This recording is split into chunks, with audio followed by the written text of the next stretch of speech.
Rachid, bonjour. Bonjour. Alors, est-ce que vous trouvez que la hausse des marchés boursiers est justifiée en ce début d'année? Alors, il y a clairement une correction des excès qu'on avait connus en fin d'année dernière où, vous savez, les marchés avaient plongé sur des éléments qui n'étaient pas forcément complètement objectifs. On est en train de corriger ces excès. Alors, c'est pas simplement une correction technique, on va y revenir, mais il y a également, je dirais, dans le news flow économique et politique, des éléments qui peuvent rassurer, on les connaît tous, hein. La guerre commerciale, c'est pas terminé, mais c'est quand même moins anxiogène qu'en fin d'année. Et puis surtout, les banquiers centraux ont de nouveau sorti leur lance à liquidité et ont prévenu les marchés qu'ils étaient là pour soutenir si jamais les conditions financières continuaient à se dégrader comme elles le faisaient en fin d'année dernière. C'est vrai que c'est difficile de lutter contre des banques centrales. Voilà. Et que quand elles sortent la lance à incendie, en effet, il vaut mieux se mettre de leur côté. Mais on a des marchés qui ont progressé d'une dizaine de %. Donc, c'est un peu la question rituelle en ce moment. Est-ce que l'année n'est pas déjà faite?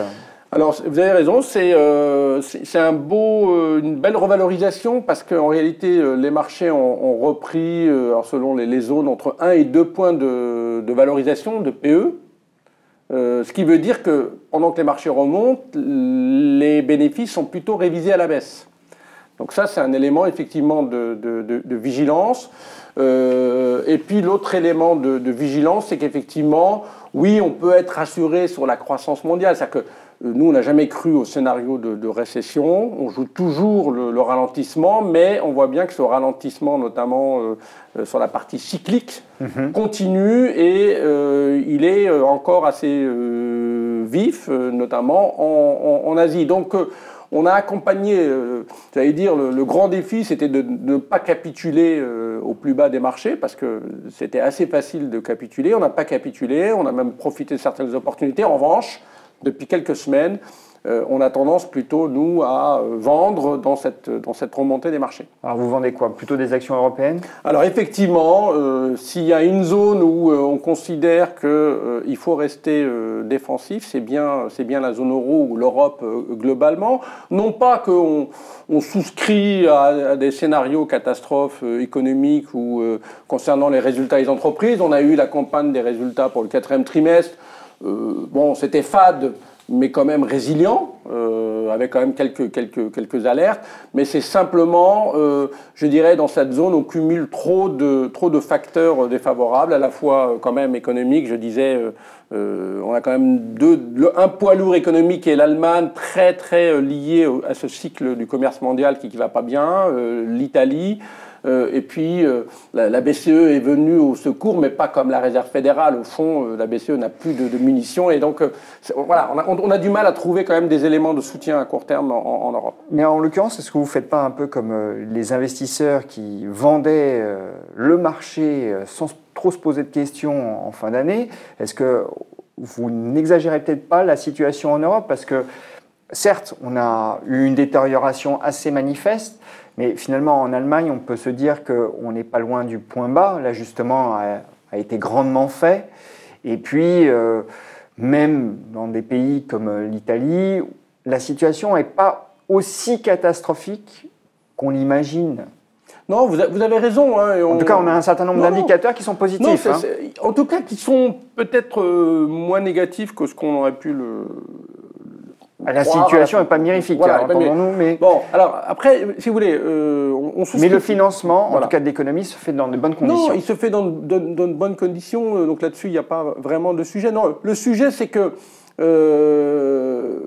encore une fois, les choses ne se dégradent pas forcément beaucoup plus, mais elles ne s'améliorent pas.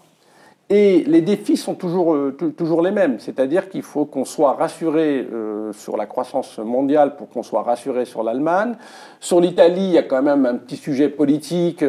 On voit que cette coalition, elle est quand même... voilà, alors, encore une fois, si jamais elle devait exploser, ça serait peut-être in fine plutôt positif, mais il faudrait passer quand même par une période d'incertitude. Et puis... je pense que le meilleur soutien pour l'Europe, c'est le fait qu'elle a été complètement désertée. Le positionnement sur les actions européennes est très très faible, notamment de la part des étrangers. Mais ce qu'on remarque, c'est que ce retour des étrangers est conditionné non seulement, bien entendu, par la micro et la macro, mais ça, à la rigueur, on pourrait dire, et être d'accord avec vous pour dire, on est peut-être en train de voir les points bas, mais il est aussi fortement conditionné par la politique et tout ce qu'ils peuvent entendre sur ce qui se passe en Europe. Et là, les dernières nouvelles, franchement, c'est compliqué de dire que ça s'améliore. Donc vous êtes plutôt à sous-pondérer sur les actions européennes? Alors, on a un peu de cash, effectivement, sur les actions européennes, mais notre côté défensif, il se traduit essentiellement du point de vue thématique, où effectivement, on a tendance dans cette hausse à arbitrer tout ce qui est cyclique, ou en tout cas sensible à cet environnement cyclique, et aller plutôt vers des secteurs plutôt défensifs. Alors, on ne va pas parler que de l'Europe, mais j'aimerais conclure ce chapitre européen par un graphique, d'ailleurs que vous m'avez fourni, et qui militerait, selon moi, peut-être pour une exposition un peu plus marquée à l'égard des actions européennes. C'est les flux nets sur les actions européennes, en milliards de dollars. Bon, on voit que, en gros, elles ont été désertées par les investisseurs. Généralement, quand on a une telle situation, on sait qu'elle n'est pas éternelle et que les investisseurs, il suffit qu'il y ait une bonne nouvelle, remettent des actions européennes en portefeuille et donc fassent monter les indices. Est-ce que ça, c'est pas justement l'argument clé pour un positionnement plus agressif? Alors, c'est vraiment dans ce positionnement que nous avons en Europe et qui est un positionnement clairement défensif, c'est notre principal risque. Je pense que notre risque n'est pas subitement de voir des bonnes nouvelles économiques ou même sur les résultats. Encore une fois, on n'est pas très très négatif, mais quand même. Par contre, effectivement, on voit qu'au moindre catalyseur un peu positif, alors ça peut venir du Brexit, ça peut venir de la guerre commerciale, ça peut venir de... Effectivement, il y a un risque de retour d'un certain nombre d'investisseurs, non pas par conviction, mais simplement parce qu'ils voudront redevenir peut-être un peu plus neutres, et par définition, ça peut se dire. C'est un risque, mais c'est un risque technique qu'on n'a pas envie de prendre pour le moment. Parlons des États-Unis maintenant. Oui. Alors là, on a eu également un rebond, mais un rebond qui a ramené les marchés américains bien au-dessus de leur moyenne de long terme, en termes de valorisation. Absolument. Est-ce que ça vous incite à la prudence? Alors, pas pour le moment. On est exposé à peu près normalement sur les États-Unis. La raison, c'est que, alors c'est encore une fois une vue tactique. Je crois que la visibilité au-delà du premier semestre est extrêmement faible parce qu'il y a toujours cette question de savoir si en 2020 il y a un risque de récession ou pas aux États-Unis, et en fonction de votre réponse, vous vous positionnez soit très positif, soit très négatif.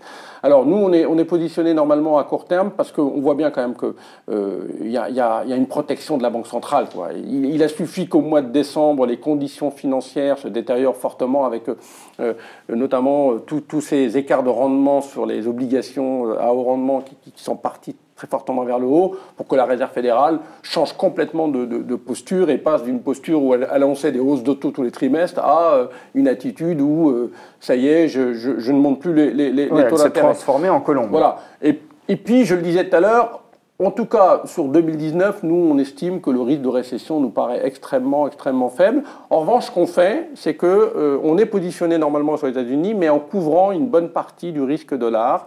Vous voyez le dollar baisser? Alors, on voit le dollar baisser, ça ne veut pas dire qu'on voit l'euro monter. Alors, vous me direz, c'est pas possible, si le dollar baisse, l'euro va monter, mais on voit plus un risque de baisse lié aux fondamentaux moyen terme du dollar américain qu'à des bons fondamentaux sur l'euro. Je m'explique. Il n'est pas impossible que l'accord commercial qui se dessine entre la Chine et les États-Unis intègre d'une manière ou d'une autre l'idée que le yuan chinois doit rester fort contre le dollar. Imaginons qu'on ait un soulagement sur le Brexit.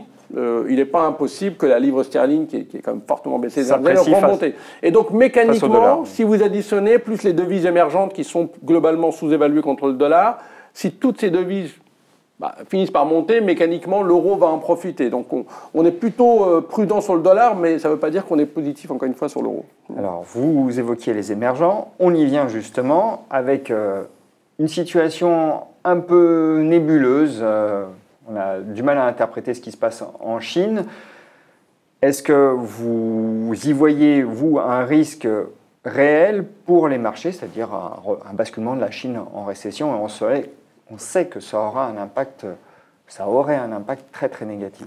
Alors, il faut être très très vigilant. Je pense qu'aujourd'hui, de manière un peu réducteur, mais aux États-Unis, je le disais, on peut être surpris, mais à 6 mois, on ne voit pas pourquoi. Voilà. En Europe, de toute façon, les attentes sont tellement faibles que je ne vois pas très bien pourquoi on pourrait aller beaucoup plus bas du point de vue économique. En revanche, en Chine et en Asie, on voit que les choses se stabilisent après le net ralentissement de fin d'année, mais on ne peut pas non plus dire avec certitude qu'on a touché le point bas et que devant nous, il y a forcément une amélioration. Alors, parce que les derniers chiffres, notamment venant de Chine, janvier et février, sont extrêmement pollués par le problème du nouvel an, qui fait que les chiffres avaient fortement monté en janvier, fortement baissé en février. Hein. Les surprises économiques qui mesurent les chiffres par rapport aux attentes du marché sont ressortis de nouveau très très bas actuellement. Donc il faut être vigilant. Nous, on est quand même positionné sur les émergents parce que, d'abord, on croit quand même qu'in fine, toutes les mesures prises par le gouvernement, par Pékin, vont finir par marcher. Contrairement à ce qu'on peut lire, ils mettent énormément de mesures sur la table. On parle de 3 à 5 points de PIB. Alors certes, ce n'est pas le bazooka de 2009 ou même de 2015-2016, mais quand même, ça va finir par agir. Et on voit dans certains secteurs que ça commence à mordre.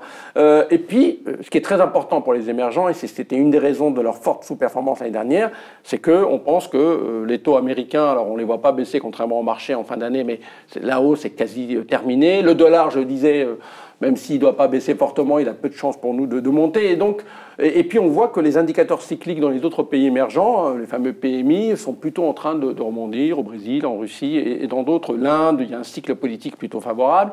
Et donc tout ça nous amène à être surpondérés sur les émergents, à être positionnés également sur la Chine, mais en étant très très vigilants. Le marché chinois est très très sensible aux conditions de crédit. Et là, pour le coup, même malgré le bruit, on arrive à voir quand même qu'il y a une certaine stabilisation.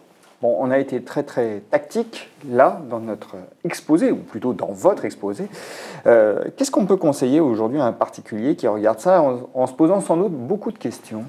Alors, je crois qu'il y a deux, trois enseignements majeurs de ce qui s'est passé depuis 3 mois pour les particuliers qui, par définition, ne sont pas tactiques. En tout cas, nous conseillons tous nos clients d'avoir une vision stratégique pour gérer leur épargne. Et quand on se projette un peu sur le moyen long terme, qu'est-ce qu'on a? A-t-on le choix de trouver aujourd'hui une solution d'investissement qui, sans risque, permet d'espérer plus que l'inflation dans les prochaines années? Clairement, la réponse est non. Et avec cette histoire de taux d'intérêt de la BCE, on voit que quand même ils sont piégés dans leur taux d'intérêt faible, et ça va rester très très faible pendant très très longtemps. Alors est-ce que ça va être autour de 0 ou à 0,5, j'en sais rien, mais on voit bien que ça va rester très très très faible.